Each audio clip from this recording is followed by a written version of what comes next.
Well, many are curious today about how the church and the state should relate to one another. This is particularly true in the age of COVID restrictions, but a number of other things that are occurring in culture.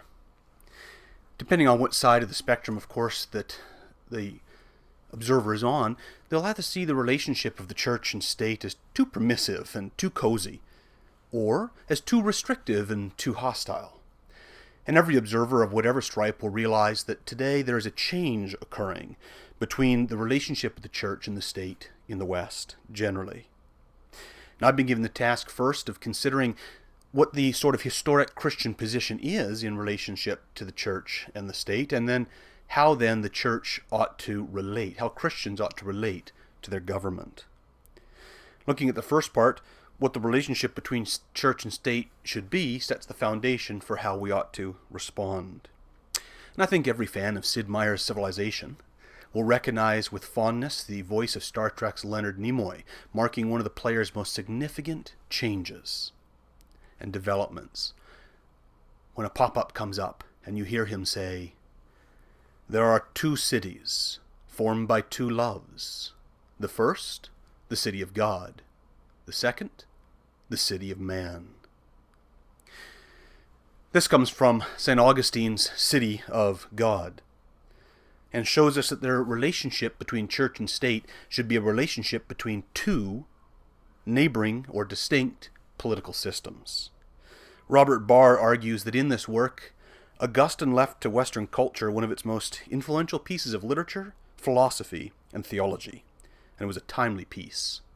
The early 5th century, you see, had just seen the old political certainties collapse. In AD 410, the Visigoths had sacked the Vandals had sacked Rome, and things were not looking good. Refugees had fled from Italy into Africa, and they had come to the Christian leader of Hippo, the city in which Roman generals were making their last stand to protect civilization. And there they asked Augustine, how could this thing be? Is this not a Christian empire? Why is God not on our side? And Augustine's reaction was a very radical explanation. I'll give you a few more segments of the quote here. "These are the two loves. The first is holy, the second is foul. The first is social, the second is selfish. The first consults the common welfare for the sake of a celestial society. The second grasps at a selfish control of social affairs for the sake of arrogant domination.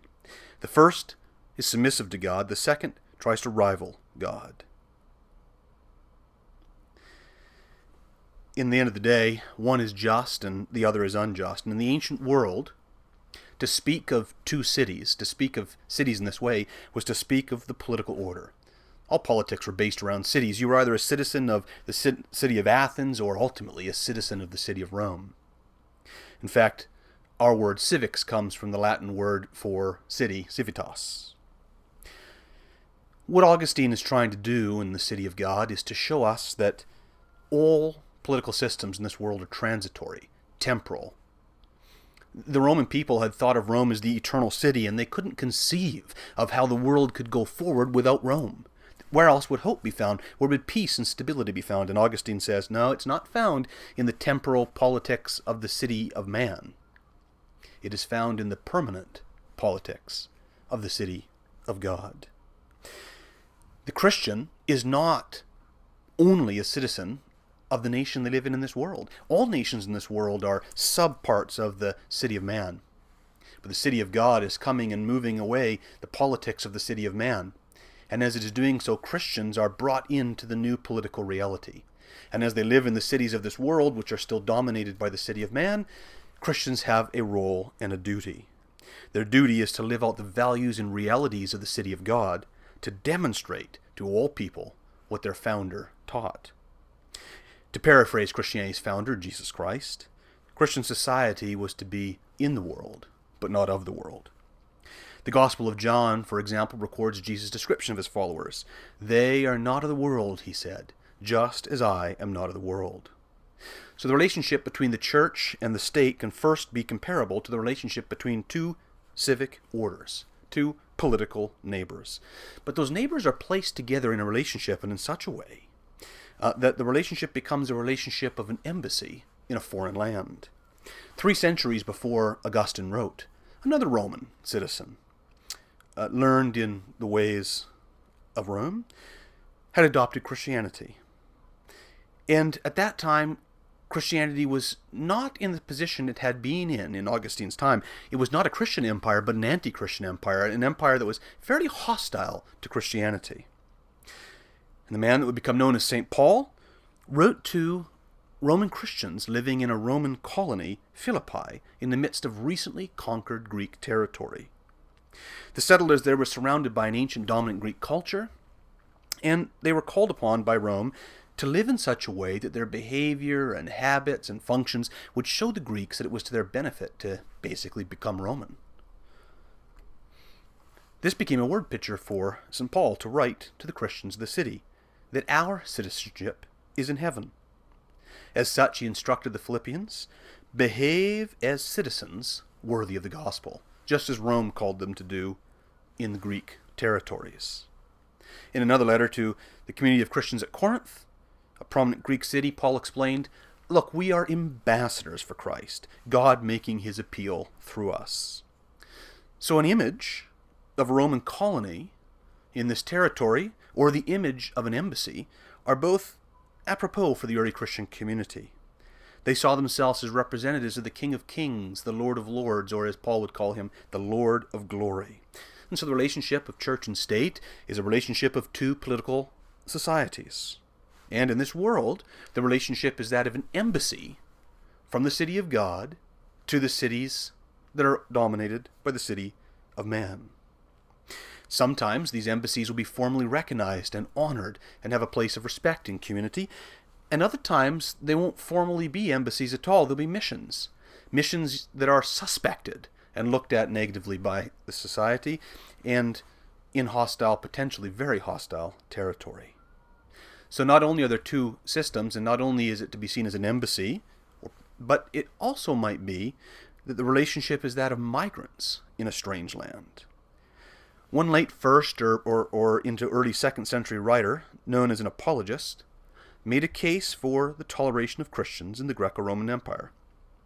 The writer described the aliens, the strangers, the migrants, or pilgrims who lived amongst the Greeks as strangers in a strange land. Here's just a few words from what he wrote.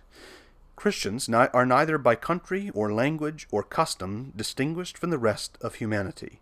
For they do not dwell somewhere in their own cities, nor do they use some strange language, nor do they practice a particular way of life.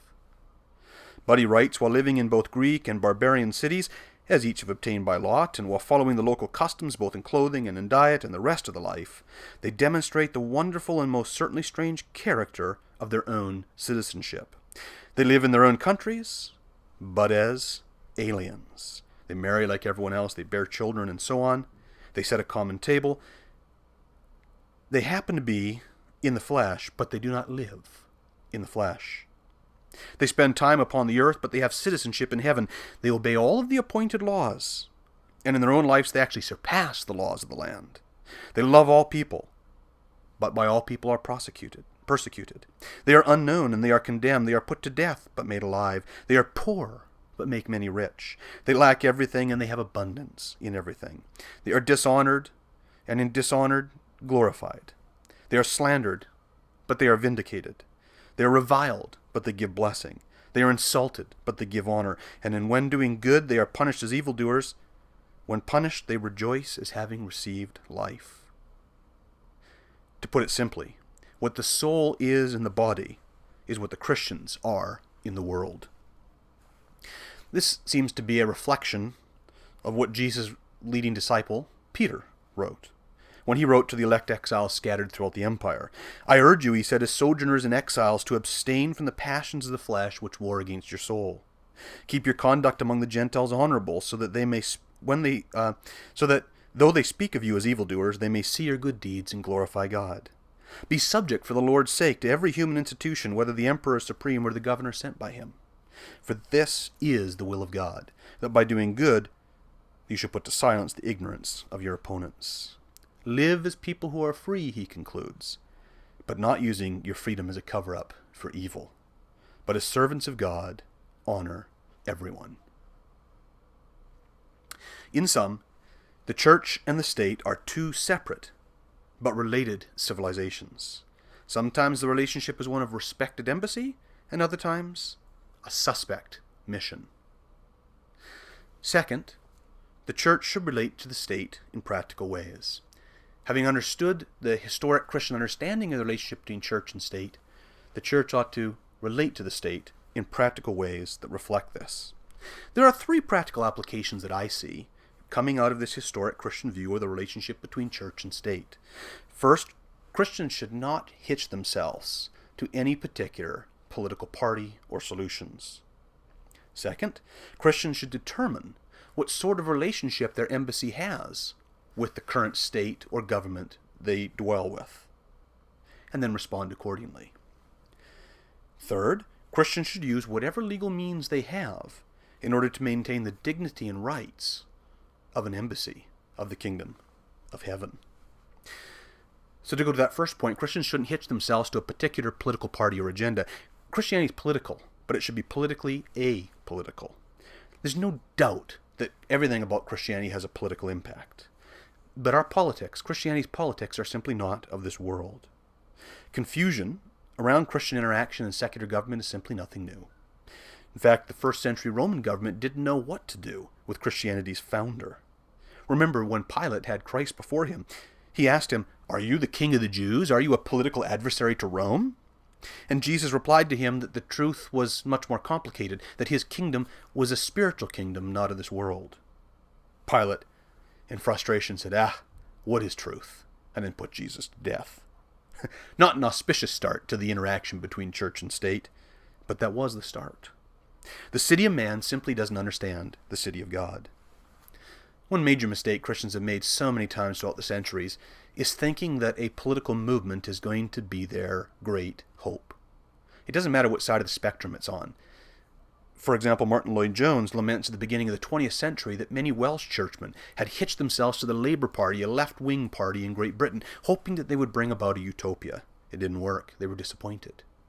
Many early 21st century Christians more to the right side of the spectrum, in the United States, for example, may have hitched themselves to the MAGA movement under recent President Donald Trump. Now, being politically active is not the issue. Certainly fine for Christians to be engaged in politics. In fact, they ought to. But, as Augustine pointed out, all of these systems, all of these politics are temporary. Temporary. The temporary systems of the city of man will never provide ultimate hope and help. That is left for the city of God. We cannot elect a pastor-in-chief and place our hope in a Christian nation. That's what was going on in the 5th century, and Augustine had to speak to the Christians about it. We need to think more radically. We need to look to our own resources. And today, as the church thinks about how to respond to the government, we need to start with ourselves. What can we do to take care of ourselves and to conduct our mission apart from and not relying on our government? That's our first step. Rod Dreher has written an interesting book called The Benedict Option, where he says this is going to become more and more necessary for Christians. That's a valuable resource to look up. So first, Christians should be politically apolitical. Secondly, Christians should understand the political times.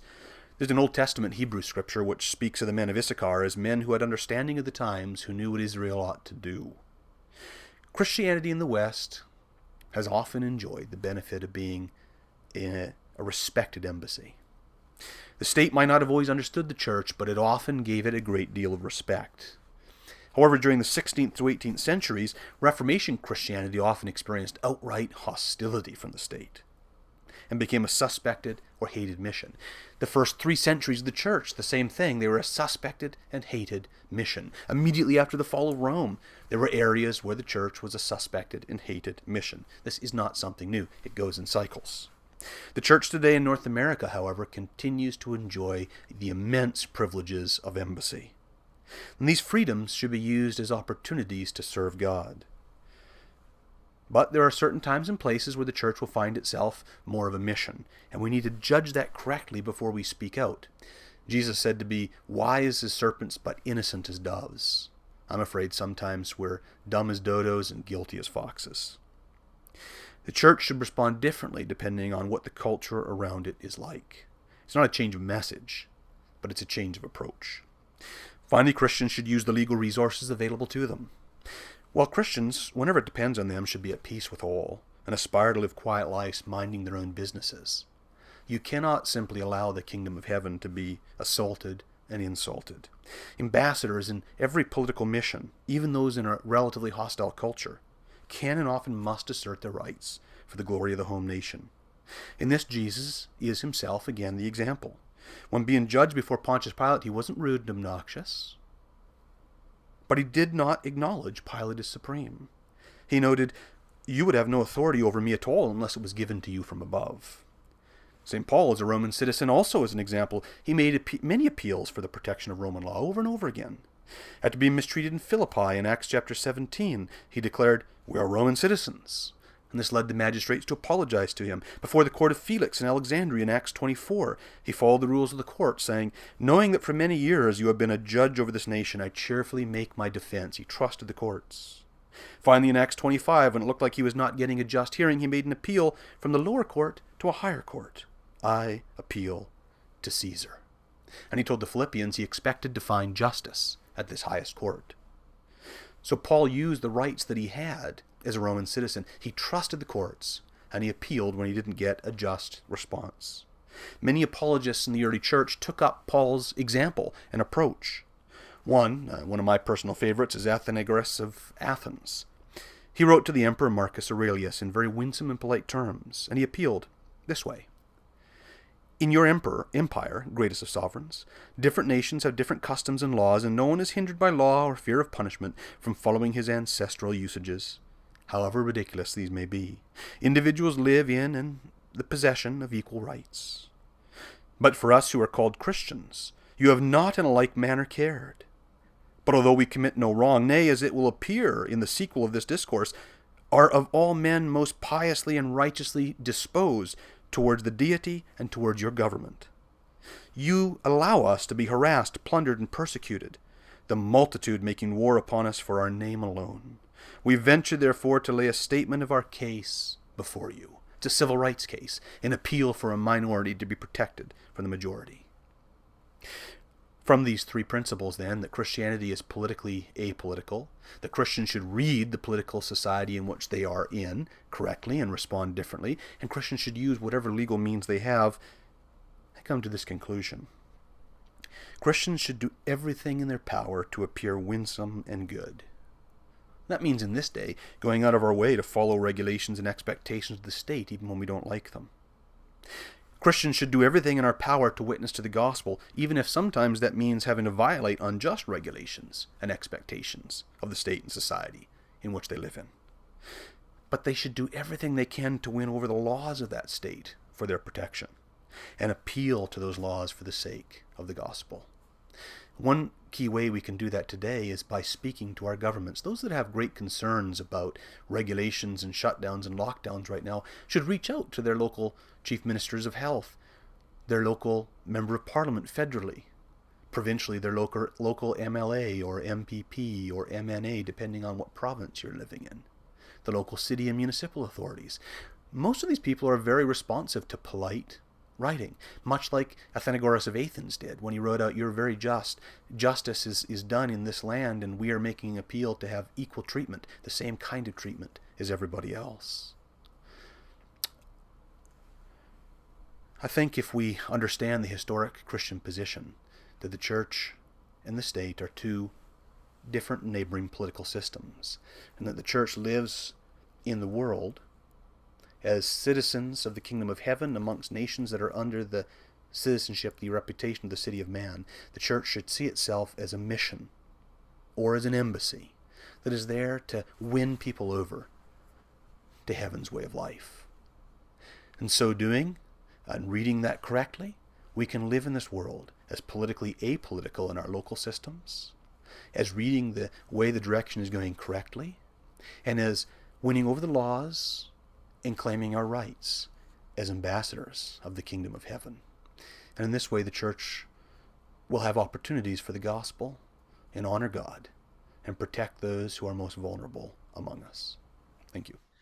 So we're here to talk about the historical foundations for church and state relations. Now, Chad, you gave a little bit of a talk on this, and I'm curious if you could maybe give a little bit of a summary of the city of God and the city of man. And from there, we'll have a discussion about it because it's a fascinating topic, deep in Christian history and in political thought. So go ahead. Yeah, so Augustine, the author, is one of the greatest thinkers in the ancient world. And basically, the circumstances they were in was a massive collapse of civilization and everything that everyone had understood.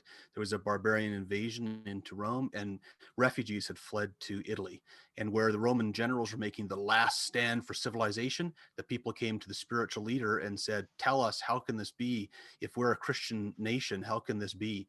And Augustine had to address that. So he basically just tells people that they're confused when they tie their sense of Christian community into the temporary political nations of this world and not into the eternal kingdom of God. That's the fundamental thing. And then he says there are two cities born of two loves, one the love of God, one the love of man, one the love of selfishness, one the love of justice, et cetera, et cetera, et cetera. And so he tells us to focus on the eternal, permanent, divine kingdom rather than the temporary, transient, fading kingdom. So then, okay, let me think about this kind of abstract. So we have these two kingdoms characterized by two sorts of love.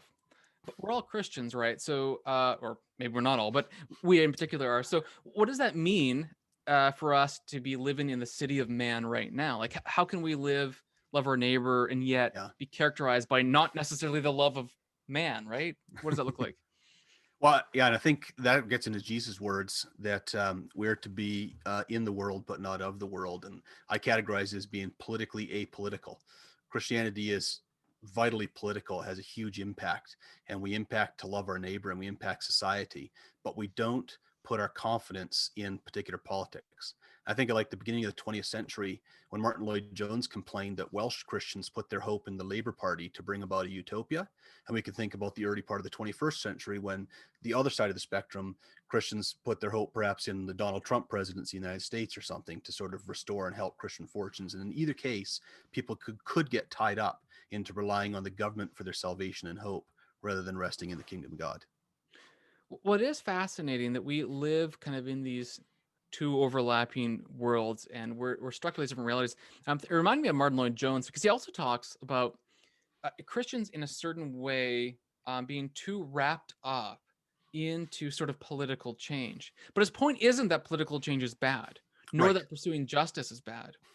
But what his point is that by means of preaching the gospel, focusing on that main thing, society does in fact change as an effect of it. So it's kind of this gospel-centered approach. And yet both of you are lawyers. Both of you are those who are alive and working in the civic realm of our Canadian society. So like, okay, let's say you are a Christian. Chris, for example, like why are you in the civic realm? Why are you serving as a lawyer? How do you find value in this kind of city that you live in? Yeah, that's an interesting one. I mean, for me, it comes down to I think that's the gifting that God has given me, and I became convinced, when I was in university, that that was a way that I could serve God and serve the church was in that realm. And so I've always very much walked into it with this mindset of I'm not just a lawyer who happens to be a Christian. I'm a Christian lawyer, and as that has gone on, I've tried to also aspire to become a Christian legal scholar as well. But you are wearing different hats, and so in one sense, when I write a paper, for example, on the Charter of Rights or freedom of religion, sometimes I get to reference theological concepts, but more often than not, I don't. And the arguments that I'm making are not biblical arguments; they're arguments based on the law. And yet, at the same time, I have benefited greatly from thinking through what theologians throughout the history of the church have said about these issues to inform my own foundation before I go and I come up with a legal theory. So there's it's not a hidden agenda by any means, because I'm quite open about what I stand for and what I believe. But there is a translation that goes on, and I think that's maybe where it gets interesting, trying to be, as Chad, as you put it, politically apolitical, to try to bring these ideas, which are rooted in historic Christian doctrine and rooted in Scripture, and say, okay, where does that line up with our law? How can I make an argument that's consistent with those things? That's interesting. You reminded me that there is a long Christian tradition of law and theology. So there's in the Justinian Law Code, and also I think the Law Code of Theodosius I. It was used actually in Reformation Well, history in an interesting way. So in Well, Zurich, it's interesting. okay, go. Sorry, go ahead. No, I want to hear what you have to say. Then I'll tell you the anecdote. Yeah, it's funny because often in law schools they will debate and discuss what field is most similar to law, and often you'll hear literary theory, sociology, all of these things, and I'm always kind of thinking it's theology, because really, when you boil it down to it, what are you doing? You are thinking in a systematic way. You're taking Yep. doctrines and you're trying to relate them to one another and figure out how to apply them consistently and purposively. And you're undertaking this kind of textual interpretation, and you're trying to think, okay, what was the historical context in which this was written? What does the text itself actually just say on its face? And how do I apply that to this Yeah. unique situation? So I think there's a lot of overlap there, and it's a shame that we don't see more of a study in Canadian public law schools about the ways in which law is similar to theology. Because even if students aren't going to buy into the theology part, I think there's a lot they could learn just by thinking about those themes. Yeah. Well, even in the nature of hermeneutics, I mean, you have to approach legal historical texts with a particular way within it. Luther went to law school, and I think you see in a lot of his discussions a mind that was attuned to the best legal hermeneutics of the day. Calvin was a constitutional law scholar and actually wrote work on clemency. I was trying to say how, so it's too many ons. A work on clemency. Well, and sure, so you he's have a all true, these positive examples, and not my he's a true negative scholar of the one. law, and I think you also see again that comes out in the Reformation. But So I want to And I'll kind be of shame. go on. Sorry. I'll give a shameless plug here, and I think in the church in Canada, what we need is, it's interesting. I sometimes feel like I occupy these two worlds, right? And Chad, you probably feel that way sometimes too, where I've got my legal community and my Christian community, and then also I kind of got my Christian legal community in the middle. But one thing that I hope we can get to do more of, and I think if anything, the pandemic has highlighted the need for this, is to get Christian legal scholars to start conversing more with other Christian scholars in other fields. And, I am working on a project to that effect, and hopefully that will be announced sometime in the next few months. Great. Well, let me finish then asking one question. We've kind of already hinted at it, but when you talk about these two cities, you're not saying that if you're a Christian in this world, you should totally ignore this world. Both of you are legal professionals. There's good reason to put time and effort in making things better. So what does it really look like to be a migrant Christian in this world? Yeah. Granted, we know there's a particular mission for the church. I'd talk about that in my talk a little bit about these two kingdoms. But there's also just a regular civic good that we should pursue. There's justice and goodness. So let's talk about that for a little bit. What does it look like? Chad, maybe give some insight into that question. So I actually framed it historically in two separate perspectives. One is an ambassadorial perspective that we see Paul bring out, and I think the illustration that he uses for the Philippian Christians makes sense of that. Philippi was a Roman colony city in a Greek territory, and its whole point was to win the Greeks over by showing how great it was to be Roman and to be this Roman institution in the midst there. So when he tells the Philippians, our citizenship is in heaven, and live worthy as citizens of the gospel, he's telling them something they would implicitly understand. Just like we're Romans in a Greek territory, we're Christians in the city of man. And so sometimes there's an opportunity to speak with great confidence from an ambassadorial standpoint, God making his appeal through us. But the other times, there's also what we see, for example, Peter talking about that we're strangers and sojourners in a strange land. And I talked about the second century apologists, and particularly Athenagoras of Athens, who has to appeal to Marcus Aurelius to stop persecution of Christians. And he makes an appeal there. So on one side is sort of saying, hey, we're confident, we're partners in society with you, and we think what we're doing is going to make this world a better place. Just like Philippi thought it was improving Greece, the Christian church is improving Canada. So we can speak in ways that speak to the improvement of our state.